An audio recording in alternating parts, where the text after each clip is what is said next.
Hello, it's good to have you on Dott TV Midday News. I am Ife Arono.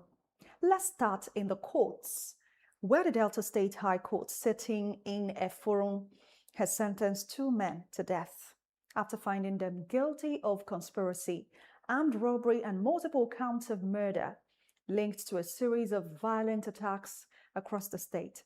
Justice N. Obi of High Court 3, Eforum, delivered the judgment involving the state against Edafe Adu, Akbobo Ihiano, Tibra Cornelius, and Ogeneweba Kadeton. The report. The court sentenced the second and third defendants, Akbobo Ehiano and Tibra Colunius, to death after holding that the prosecution proved beyond reasonable doubt that he participated in a string of armed robberies and killings committed between July and August 2022. The first defendant, Edafe Adu, escaped the death penalty after entering into a plea bargain with the prosecution. He was subsequently convicted for conspiracy and armed robbery. Meanwhile, the fourth defendant, Ogeneweba Kadetin, was discharged and acquitted after the court ruled that the prosecution failed to establish the allegation that he belonged to an unlawful society. The prosecution, led by Assistant Director of the Delta State Ministry of Justice Fabian Onomakume, told the court that the convicted men, alongside others still at large, carried out a series of coordinated armed robberies and fatal attacks in different parts of Delta State. According to the prosecution, on July 26, 2022, the gang robbed a car dealer, Trust Dick, at Okuko in Okwe local government area, making away with a Toyota Camry and a Lexus Jeep at gunpoint. The court also heard that on August 13, 2022, the defendant attacked another car dealer, Damian Onwochibu, at his car stand along Old Airport Road, Efun, stealing a Hyundai SUV, mobile phones, and other valuables. The prosecution further established that on August 10, 2022, the gang shot dead two vigilantes who were on patrol in a Owase community. In another development, a Delta State High Court sitting in Isiokolo has sentenced a 54-year-old man, Samson Nagboje, to 20 years imprisonment for unlawful having carnal knowledge of his 4-year-old stepdaughter. The conviction was delivered by Justice O. Afokeya at the High Court's Isiokolo Judicial Division after the court found the defendant guilty of the offense. According to the prosecution led by the Assistant Director of the Delta State Ministry of Justice, Fabian Onomakume, the offense occurred on May 14, 2020 at a low compound, Ovu, in Effiop East local government area of Delta State. Following the incident, the defendant was arrested by the police and arraigned before the court on June 8, 2020. After the conclusion of the trial, Justice O. Afokeya on June 19, 2026 found him guilty and sentenced him to 20 years imprisonment. To the Federal High Court sitting in Warri, Delta State, which has ordered the founder of Great God Holy Tabernacle Prophet Tamara Ebie Elisha Onwa to pay 200 million naira in damages for the unlawful destruction of a traditional Egbesu shrine where Niger Delta leader Chief Government Emekupolo, popularly known as Tom Polo, and others serve as chief priests. In a judgment delivered by Justice H. Hay Najiwa on June 29, 2026, the courts condemned the actions of Prophet Onwa and members of his congregation, describing them as unconstitutional and a clear violation of constitutional rights to freedom of thought, conscience, and religion. The court also issued a mandatory injunction directing the prophet and his co-respondents to rebuild the traditional palace of worship destroyed during the incident. The case arose from events of December 20, 2024 in Ojobo community, Delta State, where Prophet Onwa and members of his church allegedly stormed the shrine dedicated to the Egbesu deity. According to the court record, the respondents carried out the invasion under the guise of combating evil spirits, causing extensive damage. Priscilla Ifani, Dott TV News. Meanwhile, the Delta State Police Command has arrested 202 suspects during an intelligence-led raid on identified criminal hideouts across the Asaba metropolis. The operation, led by the Deputy Commissioner of Police in charge of operations, alongside other officers of the command, followed credible intelligence gathered by the State Intelligence Department. Here is the report. Operatives targeted identified black spots, brothels, and suspected illicit drug dens within the state capital. The operation led to the arrest of 202 suspects, comprising 102 men and 100 women. Police say the suspects were being investigated for offenses including operating brothels, possession and sale of suspected illicit drugs, and other related crimes. During the exercise, officers also impounded 5 vehicles, 10 tricycles, and 10 motorcycles for alleged violations of traffic regulations, the state government's restriction on tricycle operations, and the ban on motorcycles in the designated areas. The Commissioner of Police, Delta State Command, Yemi Oyeniyi, reaffirmed the command's commitment to intelligence-led policing and sustained operations against criminal activities across the state. He assured residents that the police would continue to deny criminal elements the space to operate and urged members of the public to support security agencies by providing credible and timely information. Similarly, the Delta State Police Command says it has intensified its visibility policing and statewide enforcement operations, impounding 31 vehicles during a coordinated patrol in Abo. The operation covered the Abo metropolis major highways, entry and exit points, as well as border communities between Delta and Edo states. According to the police, the exercise was aimed at strengthening security, preventing crime, enforcing traffic and vehicle registration laws, and denying criminal elements the opportunity to operate. During the operation, police impounded 31 vehicles for various offenses, including failure to display registration number plates, obscured or covered number plates, expired vehicle documents, and other traffic-related violations. Police say the affected vehicles will be charged before a court of competent jurisdiction. In another development, a Delta State resident, Michael James, has confessed to staging his own kidnap in a bid to extort 25 million naira from his family. According to the police, James hid in a nearby bush after leaving home to dispose of refuse, then called his mother claiming he had been abducted and that his captors were demanding a ransom. The reason why I kidnapped myself was because I was owing my sister and my brother's money. I have already used the money. I don't have any way to pay back. So on 1st of this month, they sent me to go and throw away dirty. So after I don't throw the dirty, I come park my wheelbarrow, come enter bush. After some time, my parents they come they call, my mom, my sister they call, I no pick the call. Then because everywhere I reach, I come call back, call my mom, say they kidnapped me. Say the smart bring 25 million. I can't end the call. I can't the call, I no pick. Come get reach, I pick the call. I can't tell her say they flog me. Oh. She come they ask how I can't tell her say they flog me. Say I don't transfer 700,000 give them. Say they flog me. So I can't end the call. Come get reach again. They call. Oh, I no pick call. So the process is say they can't get reach. We come be say they call. I no pick. They can't get reach. I pick the call. I can't tell and say I can't the flog block the cry say that the flog me the ask of the money. Customer no worry say police and vigilante they don't dey inside the matter. Say that they investigate. So man no worry say they will rescue me. Come till after some hours, college evening, they won't come for I can't come out for what day. Come out for what day. Come enter bike go one place. Like then rain don already before. I can't come back say I escape from them. Meanwhile, 3 teenagers aged between 18 and 19 and a 21-year-old suspect have been arrested for overspeeding and reckless driving in Asaba metropolis. Police spokesperson Bright Edafe in a video alleged that all 4 suspects were into internet fraud. The oldest among them is 21 years. Others are 19 years. I can guarantee you that they don't have anything meaningful that they are doing for a living. Now, this is the first vehicle. Then come around. This is another vehicle. Then we have the black Mercedes Benz, and this is another Lexus. 19, 21.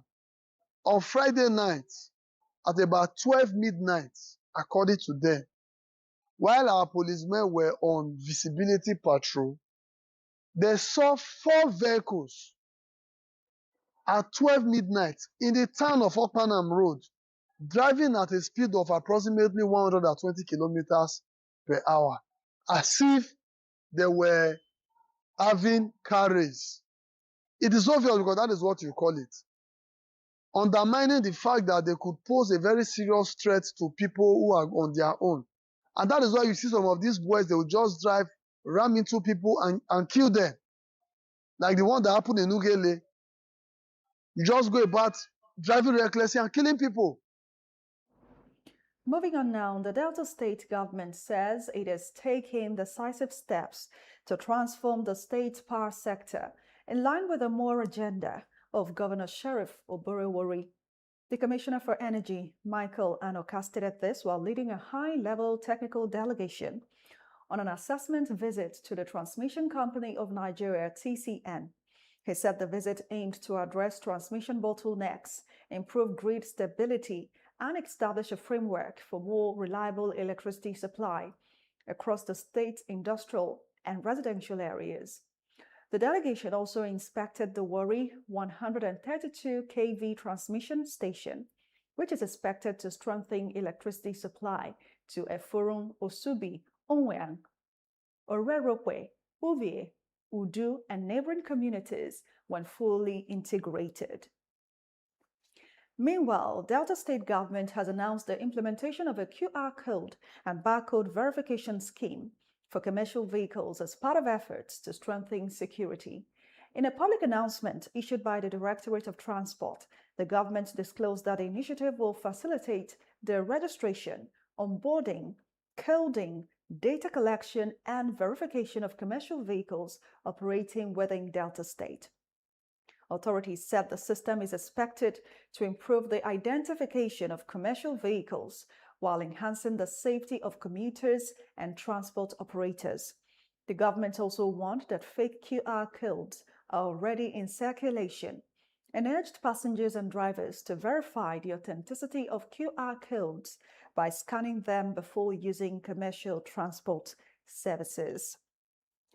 Still in Delta, the State Universal Basic Education Board, SUBEB, has suspended the Education Secretary of the Udu Local Government Local Education Authority, Eki Efuvere, for 3 months over allegations of gross misconduct and the deliberate alteration and destruction of official staff records. The suspension, which took effect on Monday, July 6, 2026, was announced in a press release signed by the executive chairman of the board, Samuel Mariera. According to the board, the disciplinary action followed allegations that the education secretary deliberately altered and destroyed official staff files, thereby preventing access to vital personnel information and compromising the integrity of records within the Udu Local Education Authority. The statement said a committee has been mandated to determine why several staff files lack vital information, assess the extent of destruction and decay of staff records, and identify those responsible, as well as recommend appropriate actions regarding the Education Secretary's alleged conduct. To other stories now, United Bank for Africa, UBA, has announced the retirement of its group chairman, Tony Elumelu, with effect from August 21, 2026, after completing the 12-year tenure limit for non-executive directors stipulated by the Central Bank of Nigeria. The bank also announced the appointment of Emmanuel Nnorom as the new group chairman. The decision was taken at the Board of Directors meeting held on July 6, 2026, where the board accepted Elumelu's retirement and unanimously elected Nnorom, currently a non-executive director of the bank, as his successor. In a statement, the board paid tribute to Elumelu for what it described as his visionary leadership and outstanding contribution to strengthening the institution and shaping its long-term strategic direction. Well, the controversy surrounding the alleged 1.3 billion naira Presidential Foreign Intervention Promotion Council scandal deepened on Monday as the Nigeria Police Force reportedly arrested the father of the council's embattled promoter, Prince Adeniyi Adeyemi amid ongoing investigations into the alleged ghost agency linked to the presidency.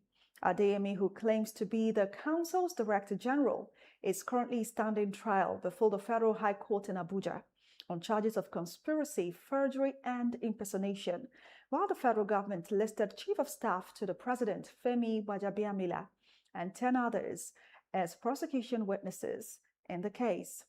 It was learned that Adeyemi's father, alongside a family friend who visited him on Monday morning, was arrested by the police, leaving Adeniyi's aged mother in shock. Still ahead on the midday news on Dott TV, federal government queries high petrol costs amid falling crude oil prices globally, plus foreign and sports stories. But that's coming up after the short timeout. Please don't go away.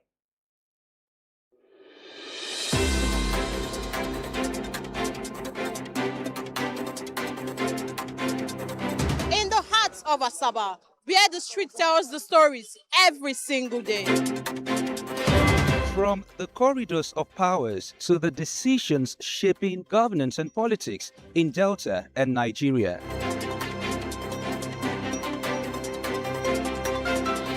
From traders counting every naira to families battling rising costs and uncertain times.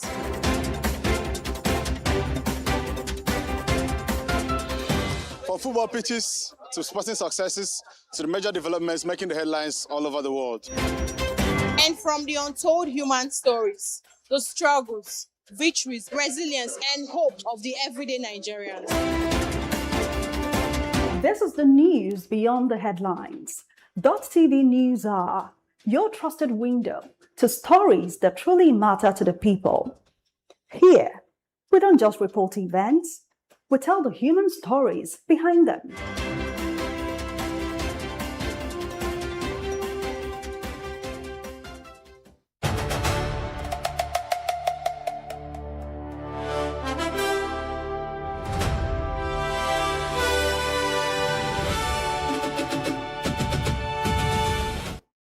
Thanks for staying with us. We'll now move to the rest of our stories, starting with the issue of petrol. The federal government on Monday convened a high-level meeting with key stakeholders in the downstream petroleum sector to address concerns over the pricing of premium motor spirit, PMS, otherwise known as petrol, insisting that the benefits of lower global crude oil prices should be reflected in pump prices. The meeting, held at the headquarters of the Nigerian Midstream and Downstream Petroleum Regulatory Authority in Abuja, brought together representatives of Dangote Refinery, the Federal Competition and Consumer Protection Commission, the Petroleum Products Retail Outlets Owners Association of Nigeria, and other industry stakeholders. Speaking at the meeting, the chief executive of the NMDPRA, Rabiu Umar, said the engagement was aimed at fostering collaboration rather than imposing price controls, stressing that the regulator was committed to ensuring a transparent and efficient downstream market. And to a worrying development, a young man identified as Ahmad Dankoli has been reportedly lynched and his body set ablaze by an angry mob in Balare, Ajingi local government area of Kano State, after he was accused of attempting to steal a motorcycle. The incident occurred at about 9 p.m. on Sunday, coinciding with the community's weekly market day. The councillor representing Balare Ward, Shuaibu Abdul Mumin Yalo, confirmed the incident to Ariwa Update, saying the deceased was accused of attempting to steal the motorcycle of a trader who had come to the market. According to the councillor, security personnel responded to the scene but were overwhelmed by the large crowd and could not stop the mob attack. And still in the north, now Niger State, to yet another sub-development where no fewer than 15 persons were burnt to death in a two-bedroom apartment while 3 others were shot dead at various intervals over land dispute. The incident happened when some yet to be identified assailants stormed the house where the 15 people were staying and set it ablaze, killing all the occupants.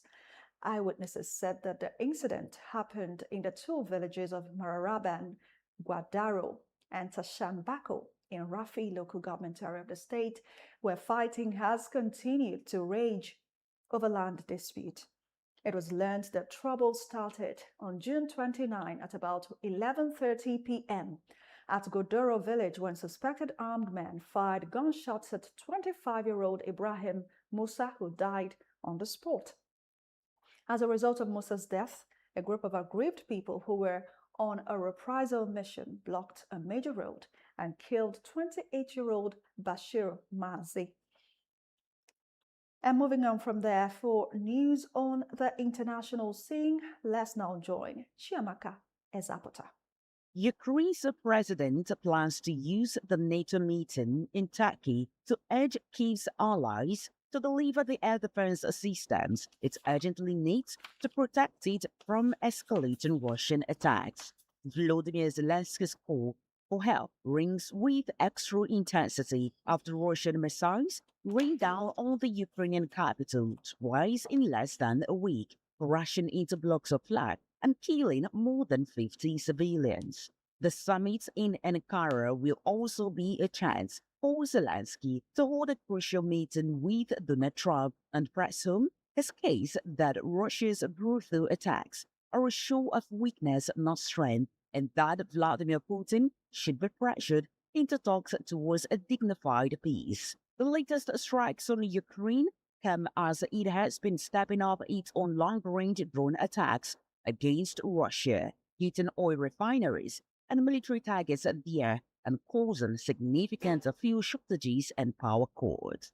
Meanwhile, a reservoir wall broke in Nanning in China, sending out a torrent of water after rivers swelled from the passage of a typhoon. At least 2 people have been killed by flooding due to Typhoon Maysak, while another 480,000 have been evacuated across the southern Guangxi province.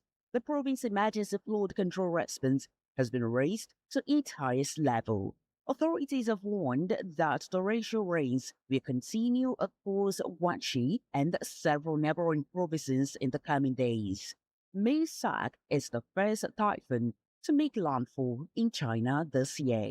The family of U.S. conservative activist Charlie Kirk came face to face on Monday with his alleged killer as prosecutors laid out their evidence for the murder case against the 23-year-old Tyler Robinson in a court hearing. The hearing, which is set to continue all week, will include witness testimony and other evidence to determine whether Robinson will stand trial. Kirk, a key Trump ally and founder of a youth organization Turning Point USA, was fatally shot on 10 September 2025 as he spoke on the campus of Utah Valley University, kicking off an intense manhunt. Robinson was arrested days later on a slew of charges, including murder. He has not entered a plea, but prosecutors are seeking the death penalty. And finally, the Duke of Sussex, Prince Harry, will begin a week of engagement having returned to the UK, starting with an event in London for the Invictus Games, his charity for injured military veterans. On Tuesday, you will also find out the result of a court case that the Prince and others brought against associated newspapers, publishers of the Daily Mail, with claims of unlawful information gathering.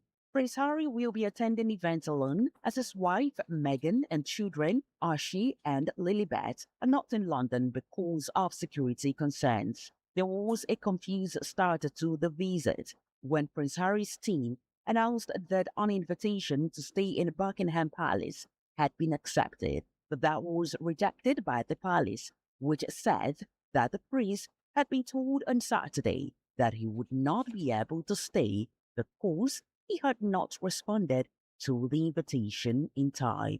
I am Chiamaka Ezapata, Dott TV News. And for sporting excitement, here is Anthony Uche. From the sports desk, we begin at the World Cup where super sub Mikel Merino was the match winner for Spain as they advanced past Portugal into a first quarter-finals at the World Cup since 2010. With the game looking destined for extra time, the Arsenal midfielder finished an incisive through pass from Ferran Torres in the 91st minute, just 6 minutes after coming on. That result, on the other hand, means another World Cup elimination for Portugal and an end to Cristiano Ronaldo's World Cup career following his announcement that this would be his last tournament with the national team. Now to Seattle, where Belgium topped the United States by 4-1 to set up a quarter-final clash against European champions Spain, in a game that was shrouded in controversy even before a ball was kicked following FIFA's decision to suspend the red card ban on American striker Folarin Balogun. It was Belgium who kept their head and dominated the match from start to finish, scoring in the first and the last 10 minutes of the tie. A brace from Charles de Ketelaere was followed up by goals from Hans Venaken and Romelu Lukaku, with the consolation for the US coming via a Malik Tillman free kick. That result also meant that all three co-host nations have now been eliminated at the round of 16 stage. Later today, Argentina will face Egypt in Atlanta, while Switzerland and Colombia square off in Vancouver for the last round of 16 fixtures. Now to SW19, where the dream run of British wildcard Arthur Ferry has yet another chapter following a thrilling 5-set comeback victory over Grigor Dimitrov on Monday. The world number 114, making his debut on Wimbledon's biggest stage, just a short walk from where he grew up, showed remarkable character and resilience throughout to achieve the biggest win of his career, 7-5, 3-6, 4-6, 6-4, 7-6 in 3 hours and 55 minutes, to become the first British wildcard to reach a Grand Slam quarterfinal and the lowest ranked player to reach men's last 8 at Wimbledon for 12 years. Standing between Ferry and a semi-final spot at Wimbledon is Italian Flavio Cobolli, who got past Australian Alex de Minaur in the 4th round match. Yasmin Paolini secured a gritty win over Alexandra Ayala to reach the Wimbledon quarterfinals and end the Filipinas' historic run. Ayala became the first player from the Philippines to reach the 4th round of a major in the Open era when she beat defending champion Iga Swiatek on Saturday. Despite fighting hard to force a deciding set, the 21-year-old was unable to continue her dream run as she fell to a 6-4, 4-6, 6-3 defeat by the resilient Italian in 2 hours and 22 minutes. It is the first time Paolini has reached the quarterfinals of a Grand Slam since she reached back-to-back finals at the French Open and Wimbledon in 2024. Other results from Monday include Linda Noskova's straight-set victory over Madison Keys, Manta Kostyuk defeated Aisling Kruger 4-6, 4-6, and Elise Mertens defeated Czech Marie Buskova by the same scoreline. From the sports desk, Anthony Uche for Dott TV News. It's a wrap on the midday news on Dott TV. Follow us across social media at official.tv. Thank you for joining us. I am Ife Aaron.